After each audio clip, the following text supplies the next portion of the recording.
All right, we're just 2 days away from Pitt Notre Dame. Huge game coming up on Saturday at Acrisure Stadium. But, of course, we need to talk a little bit about basketball because Pitt basketball has a big game tonight when the Panthers go to Morgantown and face West Virginia in the Coliseum. A 6 p.m. tip-off on FS1. Hope you get that channel and hope you're available to watch TV at that time of day.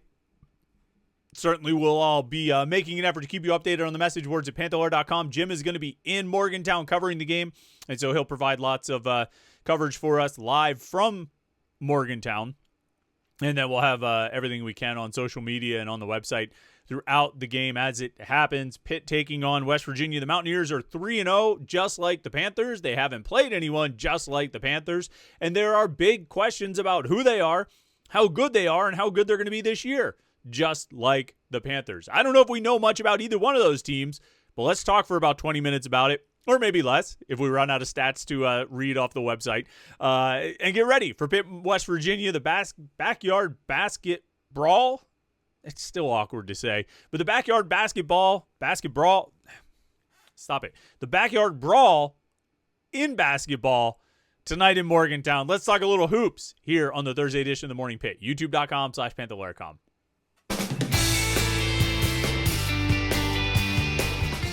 Yeah, can we do a preview episode for a game where we don't really know much about either team? Yes, we can, because there's plenty of things to talk about with Pitt basketball, and there's plenty of things that we can at least sort of glean about the West Virginia Mountaineers in their first year under Ross Hodge, the new head coach, and what they have shown so far, potentially what tonight's game might bring. I think we'll know a lot more about both teams after the game, and I think probably everyone involved would say the same. I think the coaches are probably interested to find out what they've got on both sides. I think the players are interested to kind of find out how they stack up on both sides. And certainly those of us on the outside, media fans, what have you, are very curious just to see who these teams are. Because, you know, for whatever you want to say about Pitt facing Youngstown State, Longwood, and Eastern Michigan, West Virginia has faced Mount St. Mary's, Campbell, and Lehigh. And so there's not a whole lot to go on there in terms of the level of competition either one of these teams has seen. They've won, you know, they're both 3-0. You know, West Virginia beat Mount St. Mary's by 16. They only beat Campbell by 8, and then they blew out Lehigh most recently by 28. That game was on Sunday. So what do you take from that? I'm really not sure that there's much to take from it at all, other than to say, well, those games happen. These teams, you know, Pitt and West Virginia beat the teams they should beat them fairly comfortably, although certainly Pitt had slow starts in the first two games and then a fast start against Eastern Michigan, but slowed down as the game went on. West Virginia, you know, more or less comfortable other than that 8-point win over Campbell. Not really sure what to make of either one of these teams. Not really sure what to think of them so far. I think, you know, West Virginia has not been scoring as much as Pitt. When you look at their, you know, they've scored 70, 73, and 69. You know, Pitt, as we know, scored 74, 78, 78. So, you know, a little bit more scoring on Pitt's side. They won their games by, you know, 15, 18, and 12. Just don't know who they are and what we're looking at. In West Virginia, it's probably even more difficult to figure out who they are because they start 5 transfers. 2 of them came from North Texas with Ross Hodge, but all 5 of their starters through the first 3 games are transfers, at least with Pitt. You've got Brandon Cummings and Cam Corn back, so there's at least 2 guys in the starting lineup that you know who they are, and Papa Conti, one of your top guys off the bench, is somebody who you know who he is, but even then, Pitt is still starting 2 freshmen in Omari Witherspoon and Roman Cipa. And if Brandon Cummings doesn't play, Noyes Intersight as a transfer will be back in the starting lineup. And so, you know, right now, Pitt is the more familiar team because they might have 2 of their starters as returning players from a year ago. And there's, you know, in their most recent game, it was only 1 of their starters was a returning player from a year ago. This is 2025. This is what happens. We know that you're not always going to be real familiar with the players who are on the court, at least at the beginning of the season. By, you know, after a couple of weeks, we'll have a pretty good feel for who these guys are and potentially who this team is.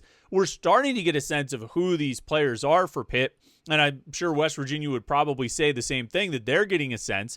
But Pitt, coming into this game, one of the big questions, of course, is going to be the status of Brandon Cummings. Apparently, Jeff Capel told, what's his name?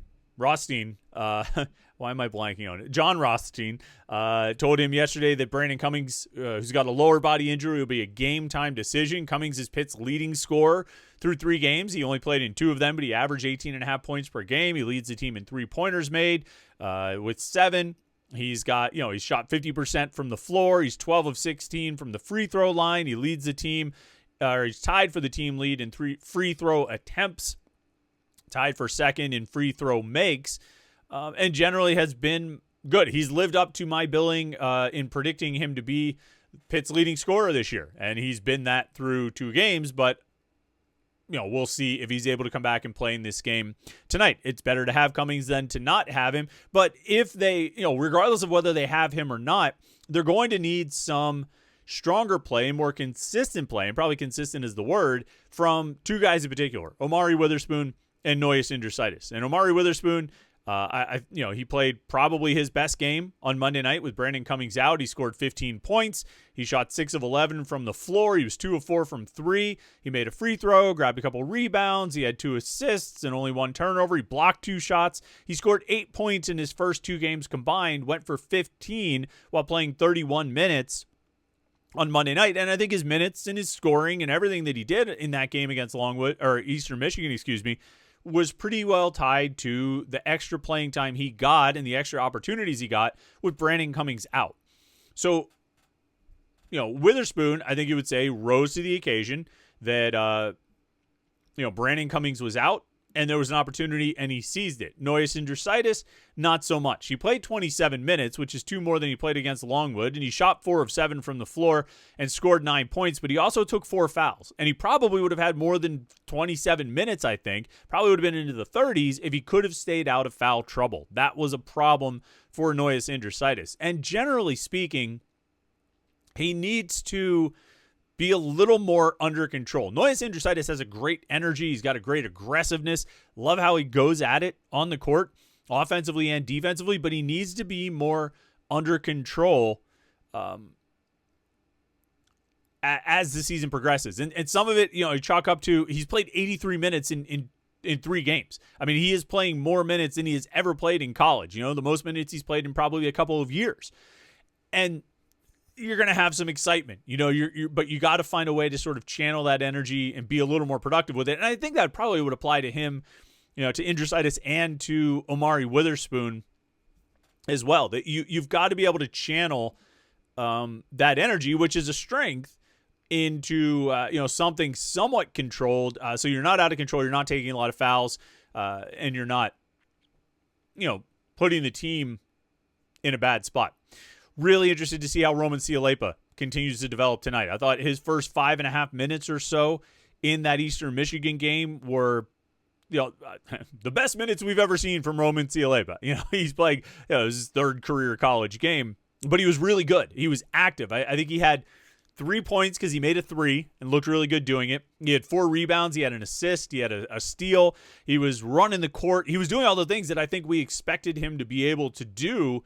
And it was really on display there. The only thing he didn't do in those first 5.5 minutes was score inside, but he was making great passes. Kind of leveled off after that, finished with 11 points and 5 rebounds and only that 1 assist and that 1 steal while shooting 4 of 9 from the floor. But I just think with with Roman Cipa, it's just it's game by game, it's half by half, it's possession by possession that he just keeps getting better, and he learns something and he improves. And it's not always going to be steps forward with him, as is the case with any young player. There are going to be steps back, but I saw enough at the beginning of that game on Monday night to be excited about what he's going to do the next time he's on the court. And I think that'll be sort of a continuing process and a continuing storyline of, wow, he keeps getting better and he keeps doing better and better things, and he keeps getting more and more exciting to watch him play. One area where Roman Cipa needs to get better is the free throw line. He was 2 of 4 in that game. He's 5 of 10 on the season. And that has been an issue for these Panthers overall. Pitt is shooting 68% from the free throw line through 3 games this season, 58 of 85. And I keep saying, getting to the free throw line 28 times per game, that's great. That's where you want to be if you're Pitt. I think with the way they want to play and what their offensive talents are and their skills, like you want to get to the free throw line 25 to 30 times every game. If you do that, you've been effective and you've done well, and you're doing your job. I'm just looking at the game by game. They attempted 27 against Youngstown State, 35 against Longwood, and 23 against Eastern Michigan. So right in that range. I mean, maybe you don't want to say 25 to 30, say 23 to 30 times per game. You want to be out there, attempting that many free throws, but you've got to make them. You've got to do better than 68%. In that Eastern Michigan game, they were 12 of 23. They were 52% from the free throw line.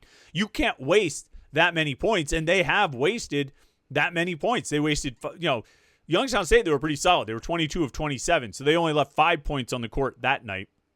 Longwood, they were 24 of 35, so that's 11 points.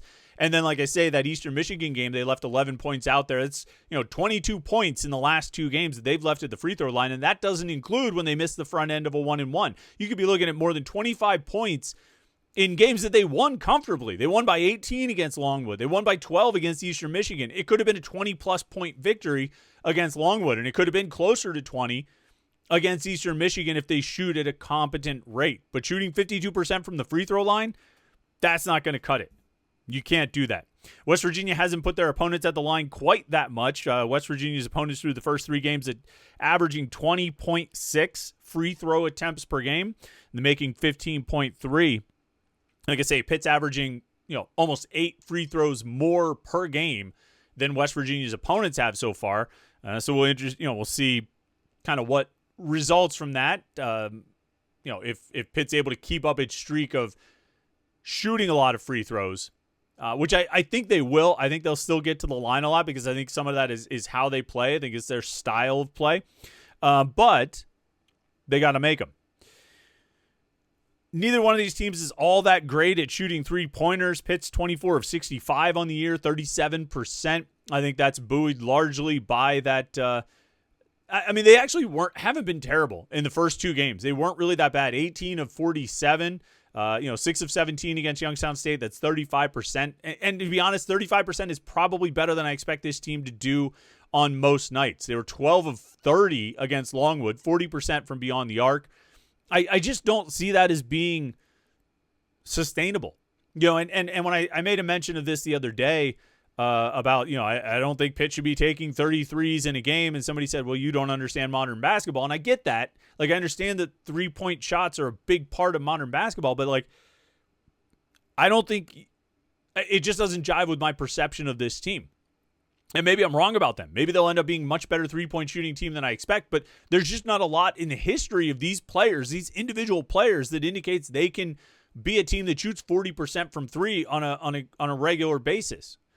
And if you're not going to be, you don't need to shoot 40% from 3 to justify taking 33s in a game, but I don't really think they'll be over 35%.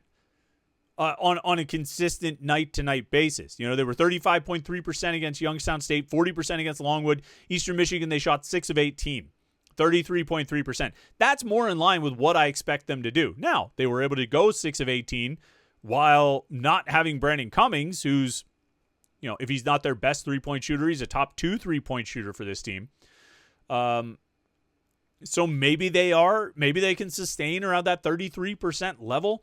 But I just think as you dip below 35 and get lower and lower percentage-wise, you start having diminishing returns on taking all of those threes. I don't think this team should take more than 23s in a night, and they probably should be in the range that they were in the Youngstown State and Eastern Michigan games when they only attempted 17 and 18 respectively. I think that's probably where they need to be, on a night-to-night basis. Because like I say, I'm just not convinced about this team's shooting ability. I mean, I know Brandon Cummings said after the Longwood game that they've got a bunch of shooters on the team. I just don't know if I believe that. There's just not a lot in the way of history of these guys showing that. And most of what could support the idea of this team being able to shoot well, a lot of it's speculative and projection. DeMarco Minor's never been a great shooter. Never been a great 3-point shooter. Barry Dunning Jr., well, you have to go over his final 18 games last year, and you find a good stretch. You find some decent numbers. Noyes Andrusaitis was a good shooter in high school, but he made 2 of 10 or something like that at Iowa State last year. Brandon Cummings, I think, can be a good 3-point shooter. Amari Weatherspoon's a freshman. Roman Cialepa, can shoot, but I mean, I don't know how much you're really relying on your former rugby player power forward to provide 3-point offense for you. I just don't see a lot in the way of the career resumes for these players to be great 3-point shooters, or even the level of 3-point shooters to justify taking more than 23s in a game. I just don't think that's how I don't think that's how they're built. I don't think that's what their offense is or what it should be. Get to the free throw line. That's where, points will come from. And that's largely what they've done. I want to say, what was the number? 36, 58 out of their 230 points. So more than a quarter of their points so far this season have come from the free throw line. Don't check my math on that. I don't know what 58 out of 230 is. But it's a significant percentage. And that's where they need to get their points. And I think they need to focus on doing the things that will get them to the free throw line rather than shooting too many 3-pointers. But we'll see how that develops, and we'll see how they do against West Virginia. Also, not a big 3-point shooting team. They've only made 19 in 3 games so far. West Virginia is shooting 33% from beyond the arc in their first 3 games. So I don't know. This feels like this will be tonight. It's going to be a low-scoring game. I'm guessing neither team will shoot all that well from 3. I'm guessing both teams will probably try, have a lot of free throw attempts. Like I said, Pitt's averaging 28 free throws per game. West Virginia has attempted 87. How many did I say Pitt has attempted? 85. So West Virginia is actually attempting even more free throws per game than Pitt is, but they're actually shooting 67.8% from the free throw line. Pitt shooting 68.2%. So this could be a game where nobody really shoots threes all that well. Everybody goes to the free throw line a lot, and they miss 4 out of every 10 or 3 out of every 10 free throw attempts. A lot of clangs in this game. This might be a low-scoring game. That would be my guess. If I had to make a prediction, Pitt has scored more in its first 3 games than West Virginia has, so I would say maybe the Panthers are able to outscore West Virginia, but it might be like 67-62 or something like that. I don't know. We'll see. I haven't made my official prediction on Panther-Lair.com yet, so you'll have to stay tuned for that. And also stay tuned. We've got something pretty big coming today. Not related to basketball, but something pretty big on Panther-Lair.com today. Been working on it for a while. Pretty excited to roll it out, so make sure you look for that because I think it's going to be really good. I think it's going to be really cool. I think you're going to enjoy it. So look for that in about an hour or so, depending on when you watch this video. We'll probably roll it out around 9 a.m. Eastern. So check that out because I think you're going to enjoy it. Some content to dig into and spend some time with as we get ready for this weekend. But before this weekend comes, it's Pitt, West Virginia tonight in Morgantown. So enjoy the game tonight. Make sure you like this video and subscribe to youtube.com/Panther-Lair.com. Don't forget, we'll have the Morning Pitt mailbag tomorrow, so get your questions in at Panther-Lair.com. And keep counting down the hours and the minutes until Pitt Notre Dame. You'll get a 2-hour reprieve from that tonight while you watch a little basketball, and then it's right back to the countdown to the Panthers and the Irish at Acrisure Stadium on Saturday. All right, thanks again for watching the video today. Hope you've had a great week so far. Enjoy your Thursday. Like and subscribe, and we'll catch up with you tomorrow for the Morning Pitt mailbag right here on youtube.com/Panther-Lair.com.